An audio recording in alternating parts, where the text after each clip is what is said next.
간밤에 열린 노팅엄 포레스트와의 경기에서 토트넘이 완승을 했습니다. 스코어 이상의 아주 좋은 경기를 했고요. 사실 토트넘 경기 보면서 밤새고 나서 늘 후회를 했던 우리들에게는 그래도 덜 후회스러웠던 경기였습니다. 특히 손흥민 선수가 모처럼 만에 골을 넣었기 때문인데, 자, 근데 이 얘기를 우리만 하는 게 아니었습니다. 현지에서도 손흥민은 페리시치가 없어야 잘한다, 이런 얘기 지금 계속 나오고 있는데, 그 중에서도 바로 요 트윗, 네.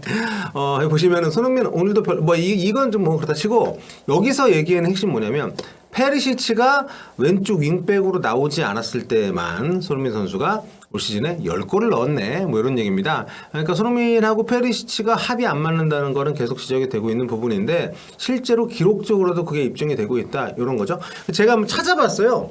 올 시즌에 손흥민 선수가 이제 골을 넣은 경기가 6경기입니다. 챔피언스 리그 1경기, 리그 4경기, 또 FA컵 1경기. 그래서 이렇게 잘 이렇게 세어보니까, 손흥민하고 페리시치가 경기장에 동시에 있지 않을 때, 손흥민 선수가 거의 대부분 골을 넣었어요.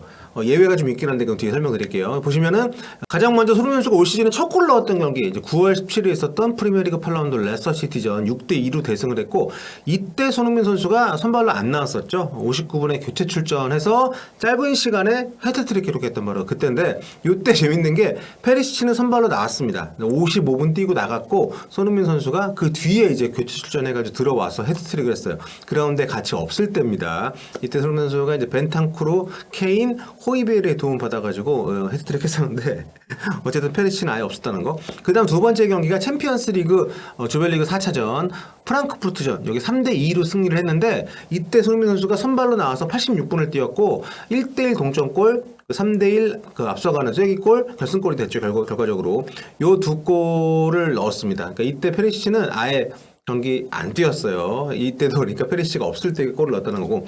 그 다음 세 번째로 팰리스전 1월 4일에 프리미어리그 19라운드, 이때 4대0으로 이겼는데, 이때가 유일하게 두 선수가 동시에 경기장에 있었더라고요. 그러니까 저 위에 저 트윗에서 윌 스튜어트 요분이 한 얘기는 좀 잘못된 거죠.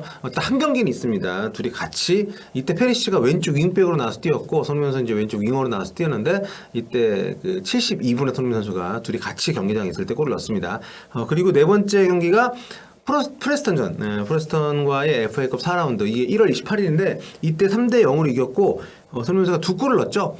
이때도 페리시치가 그라운드에 있었습니다. 둘이 같이 선발로 나와서 손흥민 선수가 85분에 이제 교체가 됐고, 같이 이제 그라운드에서 뛰었는데, 이때는 좀 예외가 뭐냐면, 이때 페리시치가 해리케인이 못 나왔고, 이때 페리시치가 원톱으로 나왔을 때죠. 네, 스트라이커로 나와서 뛸 때, 서로 도움도 줬었고, 근데 그렇기 때문에 왼쪽 윙백으로 나오지 않은 경기라는 점에서 맞는 거죠. 두 선수가 왼쪽에서 같이 뛸 때 골을 못 넣고 있다, 요 얘기, 이런 그 주장에 근거가 되는 그런 경기에 포함이 됩니다. 그리고 다섯 번째가 이제 웨스트햄전, 이때 이제 손흥민 선수가 교체로 들어와서 68분에 교체 투입 4분 만에 골을 넣었죠. 그리고 페리시치는 그 뒤에 78분에 교체 투입이 됐습니다. 그러니까 정말 손흥민 선수가 들어와서 페리시치가 들어오기 전까지 그 딱 10분 사이에 골이 나왔다는 거, 이때도 동시에 그라운드 없었다는 거. 그리고 마지막으로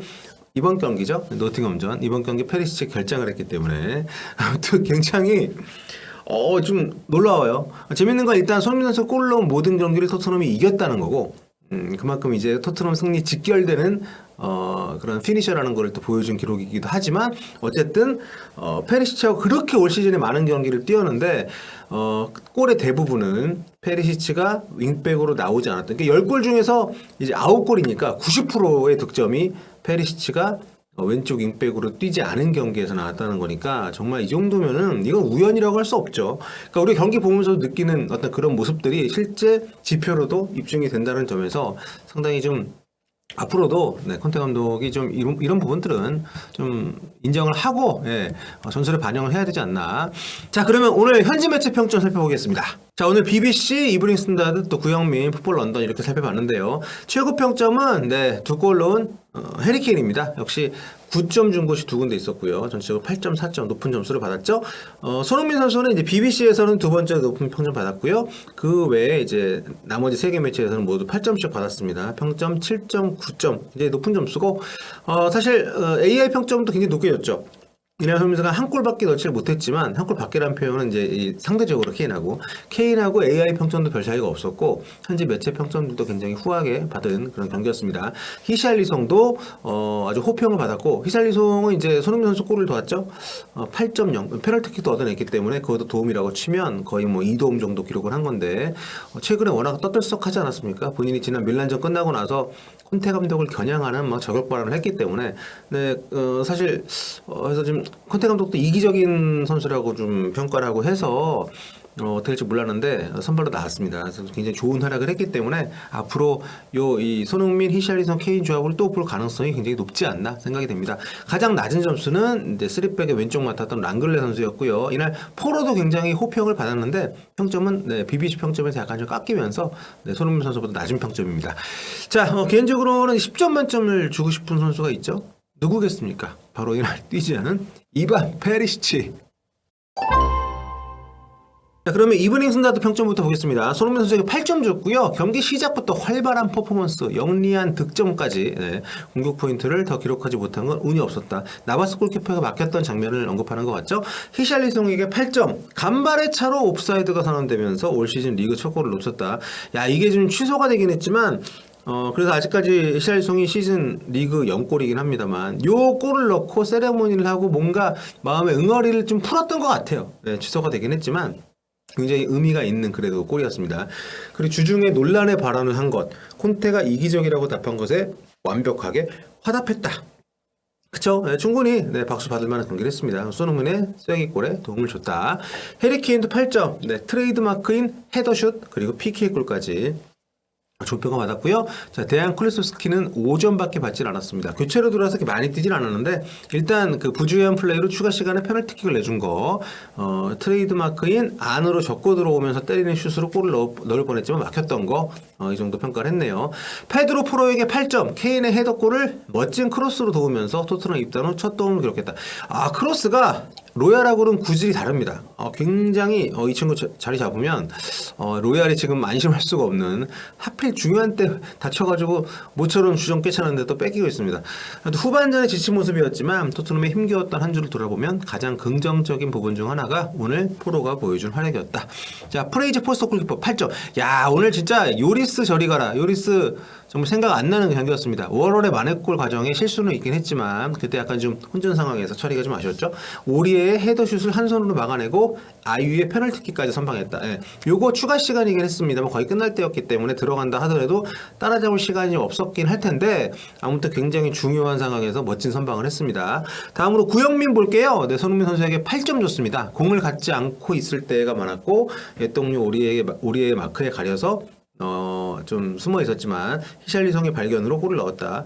이거는 약간 좀 애매한 평가이긴 한데 아무튼 이날 오리에와 경합은 많이 했지만 오리에 선수에게 그렇게 크게 어려움을 겪진 않았던 것 같습니다. 재밌는 게 그 경기 중에 오리에 손흥민 선수가 스로인 하려고 서 있을 때 오리에가 옆에 지나가니까는 공으로 이렇게 머리를 콩 찍었던 귀여운 모멘트도 있었습니다. 해리 케인에게 9점, 멀티골을 넣었고 미들 지역으로 내려와서 동료 공격수들을 자유롭게 만들면서 노팅엄을 쉽게 공략했다. 다음은 히샬리송입니다. 야, 골이 없는데 손흥민보다 높게 줬네요. 9점을 주면서 콘테 감독은 브라질 국대 공격수가 해답을 보여주길 기대했는데 결국 그 답을 얻어냈다. 이렇게 평가를 했고요. 리그 첫 골은 약간 좀 안타깝게 취소가 됐지만 그럼에도 토트넘 승리의 주역이었다. 벤 데이비스 6점, 공을 갖고 있을 때 크게 기여하지 못했지만 선제골 과정에서 역할을 했다. 근데 저는 모르겠습니다. 이 페리시치가 나왔을 때보다 벤 데이비스가 나왔을 때 공수 밸런스가 훨씬 안정이 돼 있고 무엇보다 손흥민 선수가 좀 더 넓은 영역에서 자유롭게 주도적으로 움직일 수 있게 했다는 점에서 저는 이 점수를 굉장히 박하다고 보고요. 그러니까 벤 데이비스하고 페리시치의 차이는 페리시치는 본인이 주도적으로 움직이면서 손흥민 선수가 거기에 맞춰가지고 좀 약간 소극적으로 움직이게끔 만들지만 벤 데이비스는 반대라는 거죠. 앞으로도 좀 이 조합 많이 봤으면 좋겠습니다. 자, 페드로 포로에게 8점 줬네요. 기술적으로 훌륭한 선수, 공을 갖고 있을 때 끊임없는 위협을 줬다. 3골 모두에 관여했다. 포로에게는 뭐 아직 입단한 지 얼마 안 됐지만 가장 인상적인 경기였고요.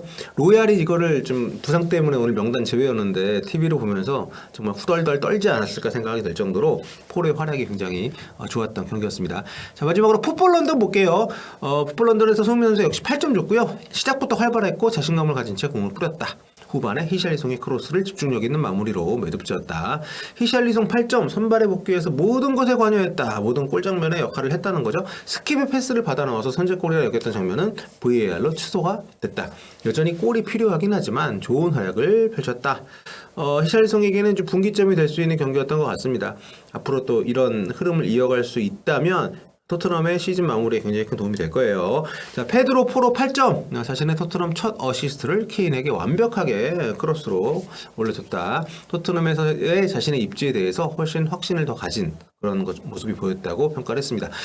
로메로에게 8점 줬네요. 모두가 로메로의 카드 여부에 관심이 쏠려 있다고. 정말 이 친구는 카드 관리 안 하면 정말 더 성장하기 어려울 것 같아요. 근데 아무튼 좀 최근에 이런 카드를 많이 받았던 퇴장을 당했던 모습들을 발판으로 삼아서 좀 변화를 좀 줘야 될 것 같습니다. 손흥민 골 빌드업 장면에서 히샬리송에게 아주 좋은 패스를 넣어줬다. 마지막으로 에릭 다이어 7점 수비로 복귀했다. 그 징계 때문에 빠져 있었다가 3백의 중심에서 딱히 잘못한 것은 없었다. 이게 재밌네요, 그렇죠?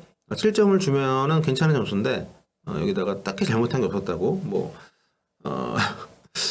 평이 칭찬이야 뭐야? 예. 자, 아무튼 노팅엄전에서 모처럼 토트넘이 토트넘답지 않게 시원시원한 경기를 펼쳤고요.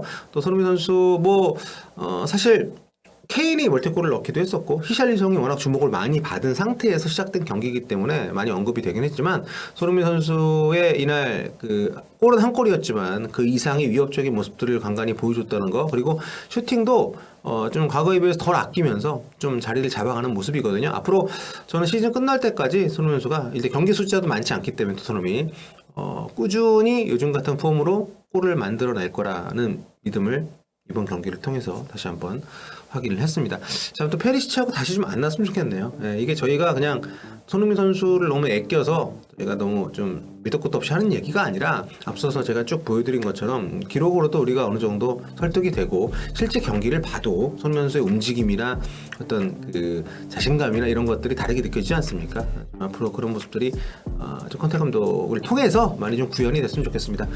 자, 여러분 다음 시간에 뵐게요. 볼빠.